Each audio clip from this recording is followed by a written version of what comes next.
Hujan yang mengguyur kota Sigli tidak menyurutkan semangat pendukung Sarjani Al-Zaizi mengikuti apel siaga di lapangan ruang terbuka hijau, Bundaran Tugu Simpang Anek Muling, Kota Sigli, Senin, tanggal 11 November tahun 2024.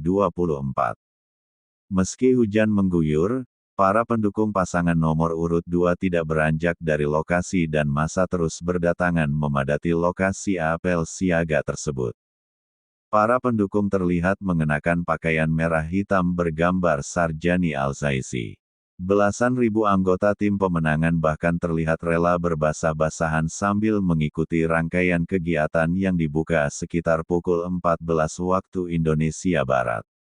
Massa pendukung tampak serius dan tidak beranjak mengikuti apel siaga meski tanpa payung tempat berlindung dari guyuran hujan.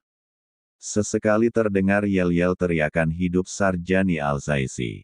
Di atas panggung juga tampak pasangan calon Bupati Pidi Sarjani Abdullah Al-Zaizi, para alim ulama, dan tokoh masyarakat pendukung pasangan calon nomor urut 2 tersebut.